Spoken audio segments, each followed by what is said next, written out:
What's up? It's Steve V, your host of TAGSPodcast and Tags Live. About to go on in just a few seconds here, letting you know that if you're just listening to Tags Podcast and Tags Live, you're only getting half the story. Okay, I am quoting Drag Race, but listen up here.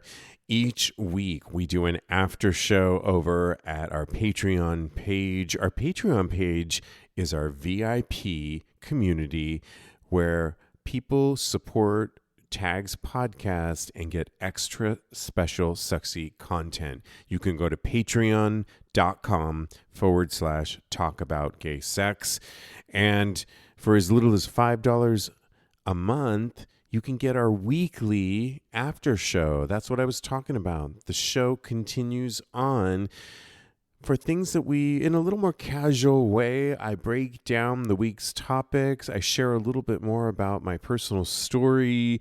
You get the after show. It's so much fun. Twice a month, if you want to go a little deeper into our community, you can get our Dark and Dirty show, which came out last week and will come out next week, plus some extra special sexy perks. Again, thank you for supporting the show. We love you. We will continue delivering. But if you want to go deeper onto our VIP Patreon VIP community, support us at patreon.com talk about gay sex. That's patreon.com/talk about gay sex. What is going on? You are watching Tags Live, aka Talk About Gay Sex podcast. I'm your host, Steve V. And if you're listening to this as this gets repackaged, this is episode, can you believe it, 250? Wow. I don't know if I said it already. I'm your host, Steve V, alongside Cody Maurice Doggett. How the hell are you? Hello, darling. I'm doing well. How are you doing today? Really, really good. Really, really good. Just turning up my volume to get into the mix. On this episode, we're really excited. A little bit later in the show, we have got Jacob and Harley, who we were talking about we've been talking about them on a previous episode. We were thirsting after them and after Jacob, and then we discovered it's Jacob and Harley, and then when we discovered that, we were all about them, and we all concurred that they need to come on the show. So stay tuned for that. It's going to be a lot. This is our Wednesday night live show that pushes out to our YouTube channel, our Facebook channel, and you get to ask questions. Get your questions ready for Jacob and Harley a little bit later in the show. But first things first, Cody, thanks again for doing Tags Podcast episode 249 earlier in the week. Oh, it was my pleasure, of course. You know, I always love hanging out with you guys. It was a lot of fun. We had a great time having you over there. So thanks for doing that. On a recent podcast that you were on, you were thirsting after Alex Beresford out in London. He's the weatherman who stood up to Piers Morgan and for calling him out for the Meghan Markle interview for being essentially saying racist remarks. And he came out later as having like this really hot body, which Alex Beresford, right? And you said, it's so funny you put it like he's coming out as having this hot body. Exactly, really hot. And you called him, he could be my baby daddy, no problem, which I thought was really hot. Well, this week I thought, if anybody is not following Lenny Kravitz, you need to just follow him right now, because at age 56, he has the thirstiest picture of the week. He could be my straight baby daddy in a heartbeat. And do you have the picture, or should I post? It was mine first. Oh no, you didn't. You got. I'm putting it in the comment section. Everybody can look at it. You get Alex Beresford. I get Lenny Kravitz. I'm like a Pokemon. I got to catch them all. Oh yeah, you guys. Little known fact about Cody Maurice Doggett is that he's a big superheroes fan, and he has some questions. Yes, I am. You got some questions for Jacob and Harley about superheroes as something that they filmed, so we can't wait for that. All right. Well, let's get into hot topics before we get into our first segment, Vulnerable Voices. And in this week's hot topics, I could not help but talk about the life-size super gay Barbie. Oh yeah. There's a gay choreographer, you guys, and he's a painter. He picked up acclaim for his latest artistic offering, turning himself into, quote, super gay Barbie. Gunnar Montana, he's based in Philadelphia. He's a dancer, performance artist whose work has appeared in numerous festivals around the country. According to his website, he specializes in visual art installations, prop-based choreography, set design, costume design. You get the picture. Gunnar's also picked up a large, and he's picked up a large social media following with his off-the-wall creations. Well, recently, he posted a video of his latest project. Together with collaborator Colin Burke, he turned himself into a very special Barbie doll, and he really looks amazing. So I could put this in the comment section, but essentially, he's got bright red hair, right, Cody? Oh, yeah. And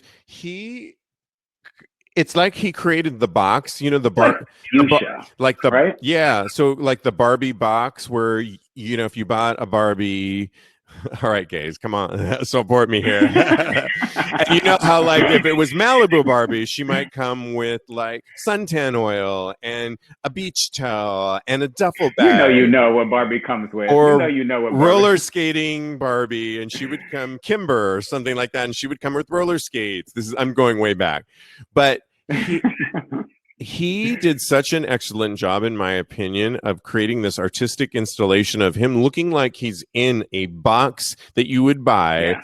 And let me describe it as best I can. And Cody, you jump in at any time. But okay, if you were to buy a Barbie, it would be in that plastic box, and he's standing perfectly like a Barbie doll. Straight up. And he's in heels. He's in platform heels. He's in an iridescent thong with straps that go all the way up with a built-in corset. Then, if that wasn't enough, his accessories include everything from a fan, because he's got to go to the club. The phone on the wall that's got Grinder opened up. He's got a blonde yellow bright wig that's with bangs, of course. He's got his sneakers for working out because, of course, he's wearing heels right now. He's got a dildo, which I love, that's huge, with a condom on it, and a cleaning out syringe, which is, of course, his douche kit. He's got a little. Wait, what? Yeah, I didn't see that girl, part. Look it up. There it is. A little. It's a bulb. It's a douche bulb. That is awesome. And lastly, of course, two things: his passport, his purple passport with a ticket. A Barbie ticket, because of course he's always traveling, right? And lastly, a little pink backpack that would carry all of these accessories to go along with him. Wouldn't you have? And I read that it's a ticket to Puerto Vallarta. That ticket that he has in his passport. My favorite place. You got perfect.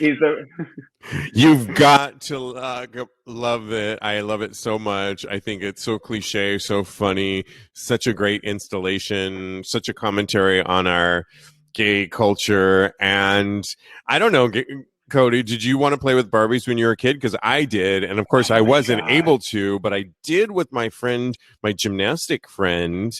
And when I would go to stay with his house, because he was a little bit more freer, and we would go to his girlfriend's houses, and we would get to play with Barbies. But I would always feel shame for it. But imagine if it was today and we could play with this gay, boy Barbie doll. I mean, I already want to play with him, but that's neither here nor there. But for different reasons, more adult reasons. That don't go into the Mattel, the living situation. Yeah, right. Yeah, Exactly. for sure. But I did play with Barbies growing up. I stole them from my sister. I love it. And I put them in various positions, in compromising positions. I know, right? Wow. Well, I was too grown when I was a kid. So, yeah, it was a good time. And she doesn't know what I did already. So, and now she's going to listen to this and she's going to know that I messed around with her Barbie. Yeah. Hey, hopefully it'll only bring you closer. All right, we got one more hot gay sex topic to talk about here. Tinder, you guys, Tinder will soon let you run a background check on a potential date. So Tinder and other Match Group owned apps are going to let their users run background checks on possible dates. The company announced an investment in Garbo, which is a nonprofit that looks to allow people to run background checks with only their first name and phone number or full name. The investment, of which Match didn't disclose the amount, will help make the group's tech available to Match's users, starting with the company's most popular app, Tinder. So this means that Tinder users will be able to vet their dates with details like their arrest record or history of violence that could dramatically affect who finds success on the apps and who doesn't. So Garbo says it collects public records and reports of violence or abuse, including arrests, convictions, restraining orders, harassment, and other violent crimes. And its website says it accepts manually submitted police reports, orders, or of protection. That's important, restraining orders and other legal documents that report abuse, harassment, or other crimes. So, Cody, I think the first thing I thought about this is, it's high time that these apps, it made me think of two things. It made me think of, we think we're such in this digital age, but a lot of this stuff has only been around for the last 10 years, maybe even 5 in a lot of ways.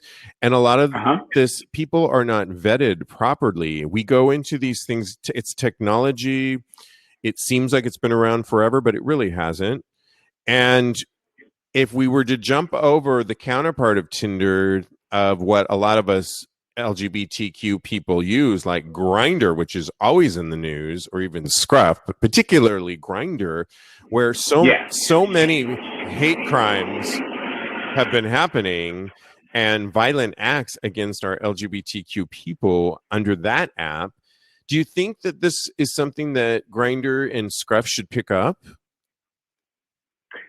Oh, definitely. And I went through all the emotions reading this story. At first, it sounded great to me because I think it's horrible that people get attacked when they go and meet people on these apps. But then I read that the individual parties were going to be able to read the arrest records, which I don't want anybody knowing my credit score or anything like that. I don't want them to know my business. But then it went to criminal records and things of that nature. And I got back on board again because it was all about protecting yourselves from people that would want to take advantage of you. So that's why I'm all for it. Yeah, it sounds like a positive thing. And by the way, when you're on a lot of Facebook and they're sharing your information, whether you like it or not. This is something that would get criminal records into the mix. So things that are lascivious and share. You don't have a criminal record, as far as I know, Cody Moore. So you don't have anything to worry about. Not that you know of. You don't have anything to worry about. It would only ping and target those that do have those. And with the amount of violent crimes and death that are happening to people within our community, to me, this is only a good thing that could help. Grindr is such under fire all the time. We report on this podcast in the last 4 years so many crimes that have happened and occurred to our LGBTQ plus world that have really not ended well. And I think this could only help. But one thing that we've always talked about on this show is when you, particularly these days, but I would say always, have a buddy system in place. So in other words, Cody, you could be my buddy. All right, I'm telling you now, you're one of my buddies. All right. that if I'm willing to take that that on. if I end up meeting somebody tonight, later on tonight, because I'm Okay. excited that Jacob and Harley are on the show, but I'm all hot and bothered They got you in the mood. that I'm going to hook up with somebody, that I might let you know that the address that I'm going to, and let you know that I'm going to ping you when I get to that, just to let you know that everything's okay. If you don't get that in 45 minutes or so, but you got the address and even the phone number, then you know to start texting away.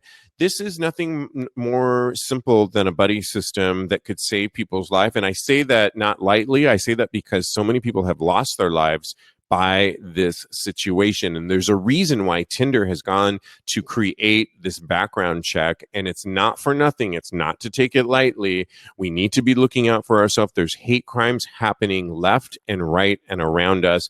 And wake up, It's people. true. Sorry to get on my soapbox, but it's a real thing. Yeah, it's true. You got nothing? No, because I agree with you wholeheartedly. I think that you should definitely have a buddy. Even cut on your location for your friend, and that way they can know where you are, at least for the duration of the date, because you control how long you want to share your location with them. So do that, and then be as safe and as knowledgeable and cognizant of that there are people out there that might want to harm you. So yeah, Absolutely. Especially in this age that we were just talking about on Instagram, how hate crimes are on the rise, especially for our Asian counter. Yes, our Asian American counterparts. So, absolutely. Yeah. Thank you for saying that one more time. Absolutely. We gotta keep saying it. It's time to move on though, and a little bit later, coming up in our third segment, we've got Jacob and Harley, but not yet, because almost, but right now we've got our weekly segment where we get a little deeper. And on this week's segment, we call it Vulnerable Voices. Every week, we started it last summer. It's where we get a little deeper and look into our LGBTQ sexuality. It was stemmed from an article, Cody, that I sent you, which is written by Corey Andrew. It's described as survey finds rampant internalized homophobia among gay and bisexual men. It may or may not be what you think. I'll just read you a little bit about it. Gay men have long been conflicted in society over the negative stigma associated with male femininity. Being a quote-unquote femme can quickly get you ostracized in heterosexual circles, and that is nothing new. But a recent study published in the Trends in Psychology reveals that in our gay community, LGBT community, I would even expand it to, there is potentially as much disdain for the perception of femininity in this case, gay men, as there is among femme-phobic straight people. I'm inclined to agree with this assessment, needing to look no further than Grindr and Scruff profiles of self-described masculine men who openly declare, quote, no femmes. The writer goes on to say that I have often surmised that gay bashers and straight homophobes are battling their own demons with each attack they inflict.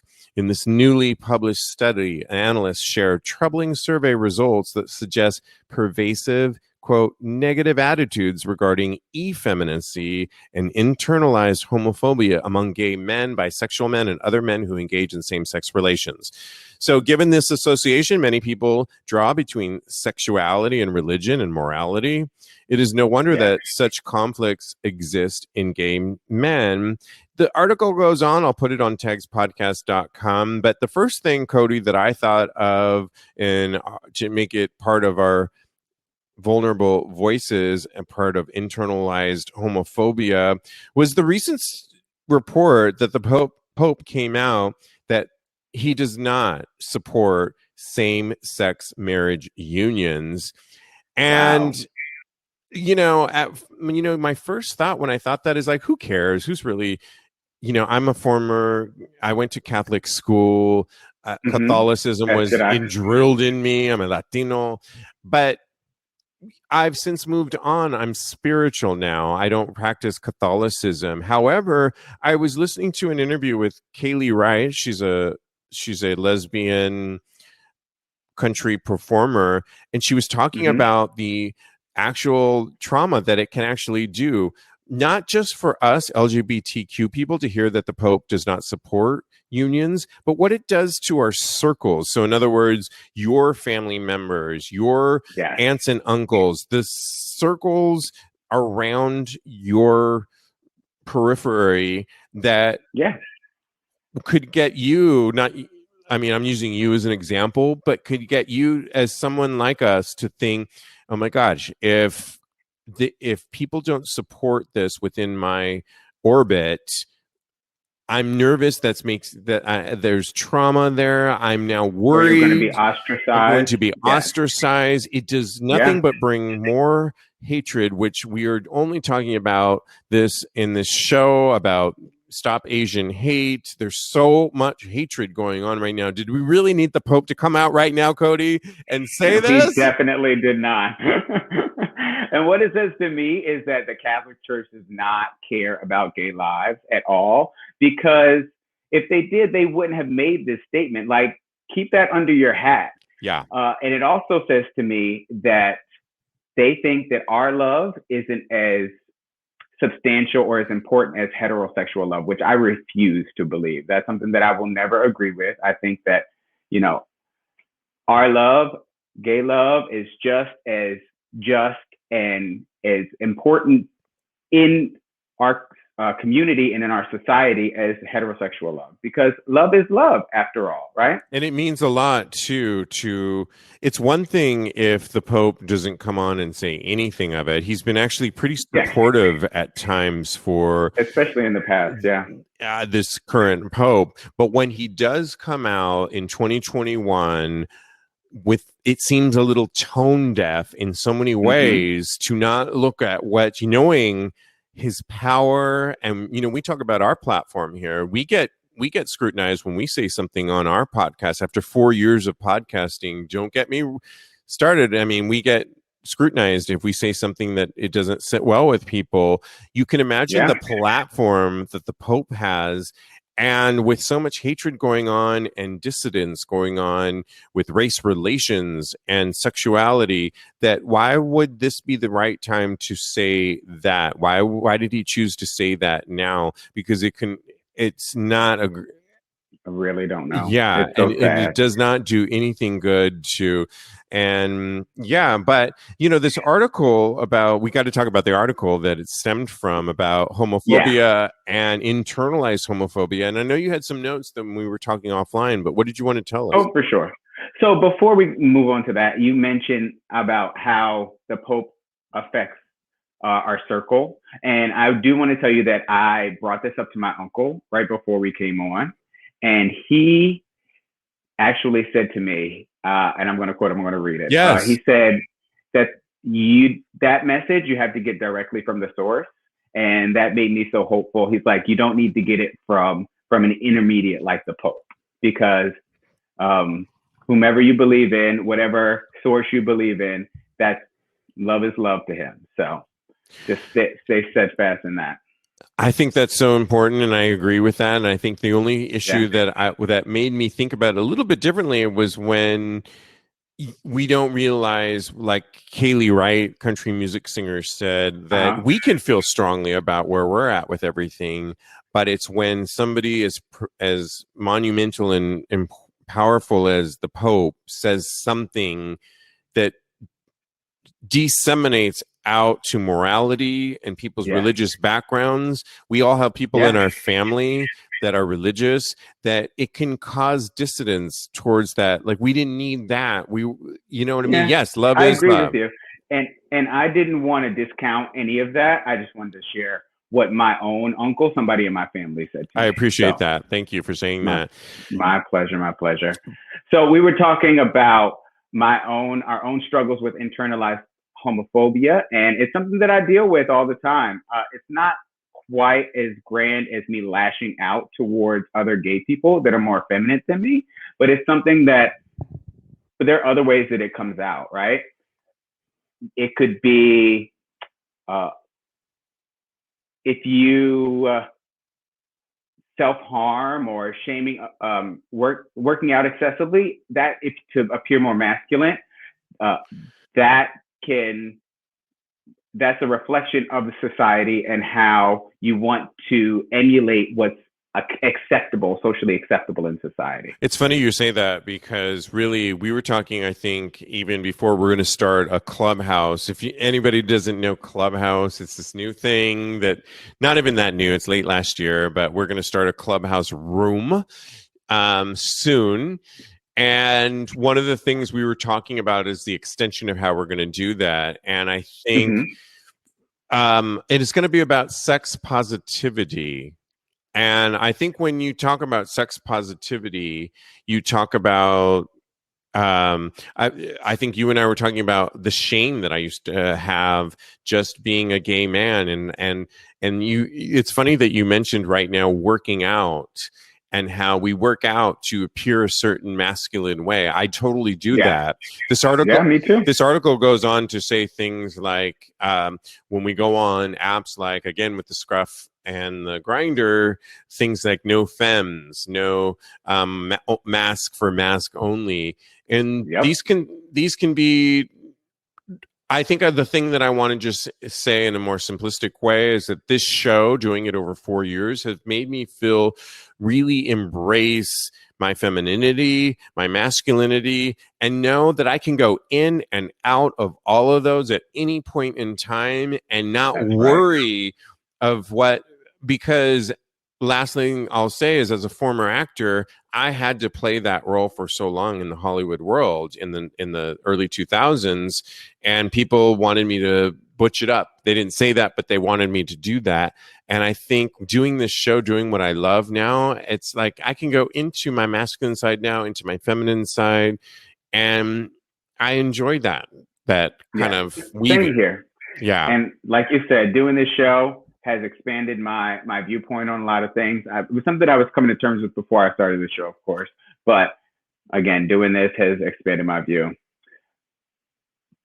But it even goes to more like, okay, so I can think of a time when someone would say, oh, I can't believe you're gay. You're so straight acting or whatever. And that would make me feel a sense of pride that I think is kind of misinformed or misguided, because I look back on that person, I'm like, who was he? So it can come out in so many different ways. Yeah, a lot of this stuff is deeply ingrained. And I remember a few years back, we reported on a documentary called Do I Sound Gay? It's a great documentary, y'all. You should check it out. Do I Sound Gay? I think it's called Do I Sound Gay? And I think that's right. It's all of those perceptions that we have in ourselves, that if you're perceived a certain way, and what would that mean? And is that going to mean no one's going to accept me?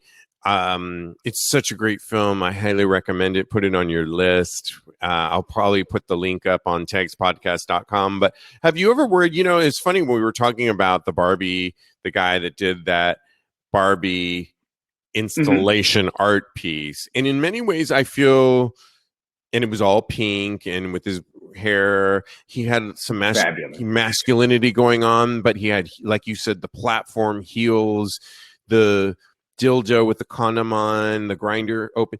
It was very unapologetic in a ways, and I feel like it was definitely a nod and a wink to our crazy LGBTQ society, but it was also unapologetic. Encompassed everything. I had to kind of like praise him for doing that, because in a way it was masculine, it was feminine, it was all things, it was whatever you wanted him to be. And in some ways, and I don't know if he was even stating that, he was saying, and I can be many things as much as I can be me. I can be like Barbie's. You put on the backpack, you put on the wig. Yeah. He can be all of those things. It's multifaceted. Kind of cool to.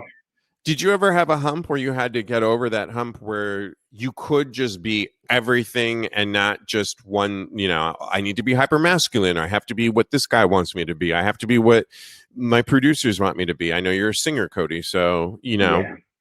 So, and I think that all came to a head fairly recently, especially when the beginning of the pandemic happened last year. That all came crashing down on me, and I Yeah. accepted more of who I was as a person. And I said to myself that everything that I am is okay, feminine, masculine, and otherwise, in between. So, and all shades of me are beautiful. I love It's, it. Go ahead. yeah. Say your fun. Jen says Yeah. Jen says that the Pope was flip flopping because he just excommunicated an African archbishop for being openly anti-gay. So that's Well, kind of he crazy. has. We were talking about that, and in the meantime, I want our guests right now, Jacob and Harley, please to grab a spot, and when you're ready, as we continue this conversation on. But grab a spot when you're ready, and we welcome you. But yeah, I think that was my whole point. He can be everything and everything else. Hey there, hello. Can you hear us? Yes, we got you here. Awesome. Hey guys. All right. Well, you guys look fabulous. I love the look behind it. I know. We want to welcome our special guests, Jacob and Harley. You can follow them at Jacob and Harley 1 on Twitter as well as on Instagram. And let me just introduce you really, guys, because the reason we learned about you guys was there's a site that they did 28 thirst traps, porn thirst traps is how they labeled it, on straight up gay porn. And Cody and I thought it would be a fun thing to do a couple weeks ago, where we went through and I said, Cody, pick your favorite. But because we're an audio podcast, our job is to describe in descriptive terminology why we are thirsting after this one. So Cody picked his, I picked mine, and we did an after show where I picked the next favorite one, and it happened to be you, Jacob, because you were in there. And mainly, I mean, you looked very handsome. I think you were even in clothes in that picture. And then your huge, thick cock was just like larger than life, that I could not even. And I was like, okay, now. And we tagged you for our after show. For those you guys want to join our after show, you can go to patreon.com/talk about gay sex and get the after show. It's always a lot of fun, right, Cody? But on that show, I was like, oh my God. I think my first question is, congratulations, Jacob, for being that thirst pig.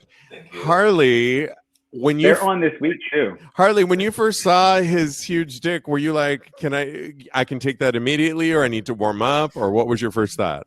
Oh no, God no. Actually, we were both tops when we started dating, which was like kind of weird. What? Yeah, we're that's crazy, right? Whoa. But yeah, I'd never taken a dick, period. And I looked at it and I was like, you should do porn. Like, what are you doing? Like, jokingly, And I look at so now, hey mom.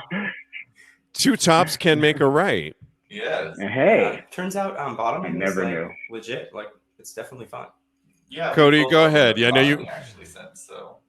All right, we're gonna go back and forth with our questions for you. We got I bought several incrementally bigger dildos in order to get ready. That's awesome. So you mentioned that you said to Jacob that you think he should be in porn. Do you have any advice for anybody, guys wanting to get into OnlyFans or anything like that? I would highly recommend, like, I found that our best advertisement, like getting our face out there, has been camming for us. So like Chatterbait has been a huge support for us, because we get like 3 to 6, sometimes 8,000 people in our room. They're all seeing our face, they see our link, and that's like our best advertisement by far. And our dicks. Nice. That's your dicks. Your calling card. So like, I would highly recommend just getting your face out there as much as you can, like Twitter, Instagram, and definitely streaming if you're open to it. Yeah, for sure. And also like identify your boundaries like right away before you even go in there. Like, are you comfortable with people finding out? Because people will find out. Are you comfortable with having your body immortalized on the internet? There's all sorts of things that you have to take into consideration. Like, I would just talk with your friends, etc. It definitely can be really fun, and we're really blessed to live like the life we live. But obviously there are shortcomings and pitfalls to anything, especially this. You know, Harley, it's so Harley, it's your face out there. Harley, it's so funny that you say you have to be willing for people to be able to that they may find out. And when we were having our pre-production meeting, we threw out a question that we thought, that's going to be so cliche about asking them, do their family know? Because we didn't want to be that thing. But now that you brought it up, was two questions. When did you guys meet and start dating? And when did you guys decide to start doing this kind of content together? And then lastly, does your family know? Yeah, for sure. Yeah, we've been together for almost 4 years now. Wow. And we've been streaming for 3 of them. So we had a year and we got together and we were struggling there for a while. So it really helped out with the money because we blew up very quick. And we've loved every minute of it. Like I absolutely enjoy everything about it. Yeah, it's super fun and it's like something new. And I never really thought I would like find a community in this, but we definitely found our people and like it's been super fun. Actually, we lived in the same town and went to the same high school. What? That's crazy. Wow. Like 100% facts. And we just like never touched base or like got together. Like I think I remember one specific day where I opened Grindr and it was him on Grindr and he's like, come over right now. Like I was like, oh God. And I might have blocked him or something. So we didn't connect like until like, God, years later. But I found him again on Facebook. Like we knew who each other was. And I messaged him like every month for a long time. He was very persistent. Like probably like a year and a half, no cap. So, it's so funny because offline I was asking you guys, who am I talking to? Because all of our correspondence has been through DMs and Instagram. And, you know, you always wonder with a couple, like, who am I really talking to? And I think one of my other questions I'm going to jump to was 2 other OnlyFans, a couple that I know, Greg McKeon. And he was talking about working with his boyfriend and they produce content. He says that unlike his boyfriend wants more time with him, but he's the proactive one, always getting the content going. And it was interesting learning, Harley, that you're the one that are you the more proactive one that getting your content going? Because I just want to learn more about working together. Yeah, definitely. Like I'm just like kind of like creative and like I had like I would say like somewhat successful like porn blog on Tumblr before Tumblr like collapsed and became hot garbage. But so like I kind of knew the social media thing and I knew what it would take. And it's fun for me. It doesn't feel like work. So he has a type A personality, so he's really good at getting our faces out there. Like he's got it down. So if anything, I just reel him in because he likes to open. It takes a balance. It takes that balance, right? It's all about balance, and that's like sometimes that's the hardest thing to find in this industry because it's so easy to do what we do, but it takes a lot out of you sometimes. Mm-hmm. Yeah, you have your intimate moments too. Yeah, you got to find space for like what are you comfortable with sharing with the general populace, and then like what are you going to keep for yourselves? So. Nice. Cody? So I was actually looking at a lot of your content. I got very inspired by a lot of your content. Me too. I was like, woo! And one of my favorite videos of you guys is the Avengers Orgy. Oh. How did you come up with that? And how do you come up with your content for your OnlyFans? I think we came up with the Avengers Orgy originally because we did a stream one day in like a Spider-Man outfit. And that was by far our biggest seller. That thing was asked for over a year afterwards. Nice. We're still selling that video. Everyone loves it. So like we wanted to kind of like feed off of that. Like clearly superheroes and like that's a whole fetish in its own right. So I have it, so I know. I was totally willing to do it. We had to. It was so funny. It was so much fun too. Yeah, it was super fun. We have a lot of fun when we do crazy different things like that. Yeah. Nice. So when is it? Calculated things that you do, just you think about it and you're like, oh, that would be super hot. Like usually our content is just like what we would watch. So yeah. Nice. I'm there with so you. when are the Joker and Harley as like a play on your name? When are the Joker and Harley videos coming? Ooh, Cody. Actually, Yeah. do you want royalties on that idea, or? I mean, I could be your manager. I take 20% though. So. Okay, so clearly you guys have had success with OnlyFans and ChatterBait, which is really interactive. I think I want to know. We talk to a lot of people about studio porn stars going the other direction, where they've been porn stars and then they're going the other direction. Sounds like you went the OnlyFans ChatterBait direction, and are you liking that direction? And any ideas of ever going into studio porn, or are you just having more fun? We did studio porn with Helix Studios. Late last year we did a couple scenes with Helix Studios, and it was a nice time. Like, they're a great studio, of course, but it's just not for us. I don't think it's not as intimate. It's not as real. Like, one of the things I love about ChatterBait is you get on there, you set your goals, you set how your show's gonna go. You essentially just lay out how you're gonna have sex, and people just pay to keep it going. And with a scene, it's all written out for you, and you're acting, and then we sat in there for over 6 hours to film a scene. Low key. I mean, for us, it's a couple, and it doesn't really take us that long to produce something decent, So nice. I can speak to that. I mean, definitely studio porn is like a different animal for sure. Like, it's interesting. We wanted to do it more so to just know what it's like and kind of learn from it. And I mean, they did offer us a considerable amount of money, so we were like, well, it's worth it. Okay, nice. We kind of considered it like we're getting paid to advertise. Like, that's going to be immortalized on their website, which is super popular for a long time. So just having our faces on there is kind of great. Fabulous. Cody, do you have another question? That's all my questions right now. Okay, well, I do actually. So, I mean, I think so. With that, creating your own content, that's got to be a lot of fun to. One thing that a lot of my co-hosts have talked about is I have an OnlyFans. I don't have my OnlyFans, but I belong to a lot. And my other co-host talks about you can suggest things. Do you get fans on either ChatterBait or on OnlyFans asking content that they want to see you two perform? Oh yeah. And do you do it, or how? What's your threshold? We absolutely have our limits.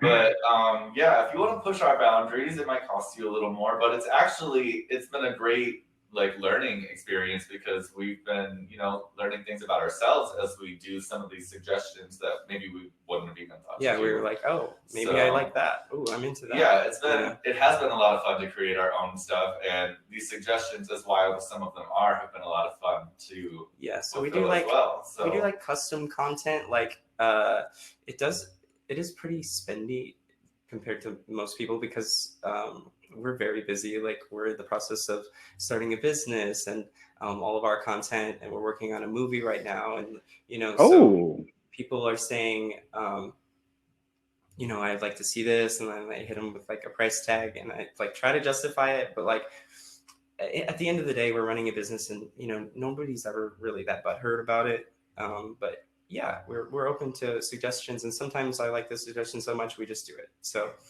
well, we noticed you have a movie coming out. We want you to talk about it in just a second. But before that, I want to ask you, with working together as a couple, did you guys have to create boundaries with people coming at you at OnlyFans and asking for that? You've said you've been together for 4 years. Jacob, you were talking about it. What's this key to keeping your relationship going with outside of the work? I'd say trust is a really big thing. It's really big. You have to cherish it. I mean, if I didn't trust him, we'd have a lot of problems, especially with now having some roommates here that have been streaming with us occasionally.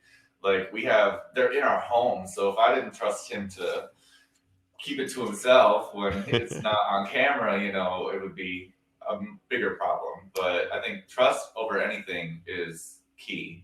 And I feel like that's in any relationship, but in this industry, for sure, it's just a necessity. Yeah, a lot of communication, a lot of words need to be said, and you have to set your boundaries, and definitely trust, for sure. I mean, we feel like we have a very healthy, successful relationship, and we wish that upon anybody, and and we love to share it. That's part of the reason we like to do Chatterbait so much, is like our fans have always admired that about us, and they're chatting with you the whole time, so the suggestions come in a lot there. But you develop relationships with these people, and you're like sharing a part of yourself and your love with those people as well. So it's inspiring to other people as well, and I love that. Yeah, absolutely. Well, Greg, watching right now, says, "Hey, Jacob and Harley, love you guys." Just shout out to you guys over there.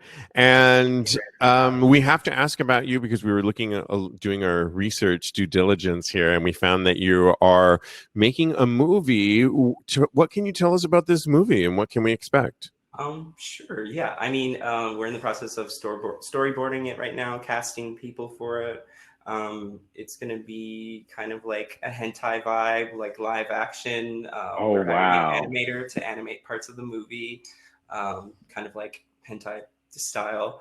What does that mean? What does that mean? I don't understand. So it'll be cutting from live action to hentai to live action. It is an anime hentai. So there's animation involved. I love it. So it'll be like almost like a dream state, and it'll be cutting in and out. It'll be really nice. It'll be a lot of fun to create. Yeah, so it's that sounds hot. A creative guy that for a living, and it's kind of like he creates this world because he's really lonely and like single and socially awkward. So like he kind of teeters on this border of, is this real? Is this really happening? And the audience, whoever's watching it, is gonna have to discern what's real and what's not. And there's like a little twist at the end, and it's gonna be super exciting. And we're hoping to be one of the first independent porn films to win an award. So wow, fingers. We've invested a lot of time and money in this, and it'll be released on GayVN Stars exclusively. We should also mention you guys have been nominated for GayVN Awards, and you actually have won GayVN Awards. Tell us about the awards that you have won. Oh gosh. So we won Favorite Camming Couple with the GayVNs, and shortly before that, I won Best Cod with Fleshbot. I didn't vote for it, but I would right now. There it is. I would vote for the couple. Yes. We got nominated for an XBiz award or two. We've got nominated for an AVN award. We've got nominated for Chatterbait award, Pornhub award. I mean, we don't win them all, but that we weren't able to actually attend these like we normally would. But Corona. You win in my heart.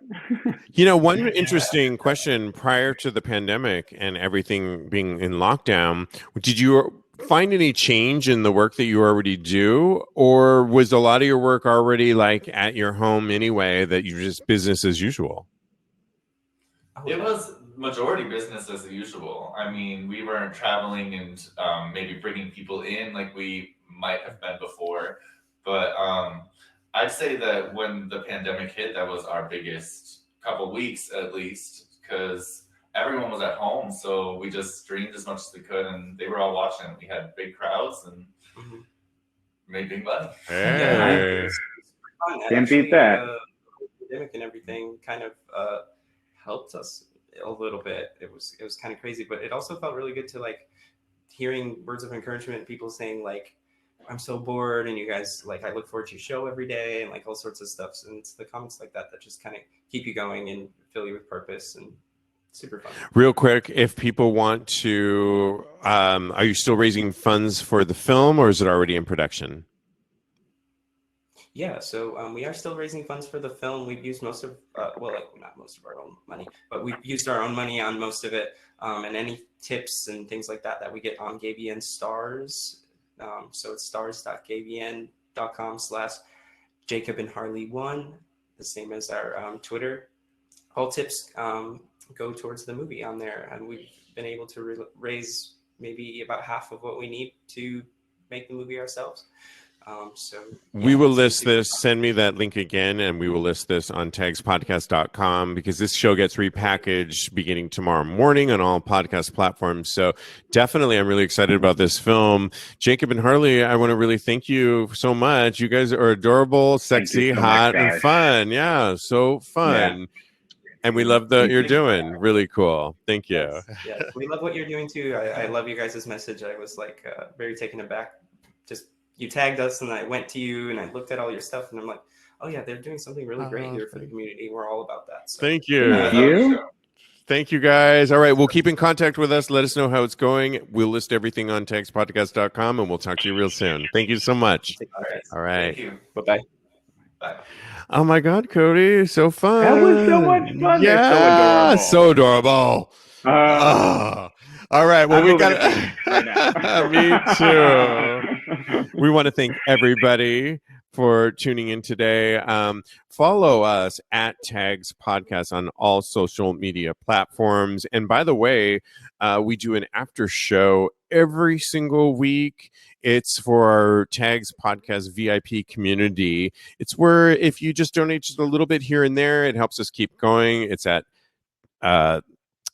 patreon.com/talk about gay sex. New after show comes out Friday night. Thank you, Cody Maurice Doggett. You can follow Cody at Thank you, darling. Mr. Maurice. And Cody's a life coach, so you can also follow him at KMD Coaching. KMD Coaching. Follow us at Tags Podcast and continue wearing your mask and washing your hands for crying out loud, but keep it sexy. We'll talk to you soon.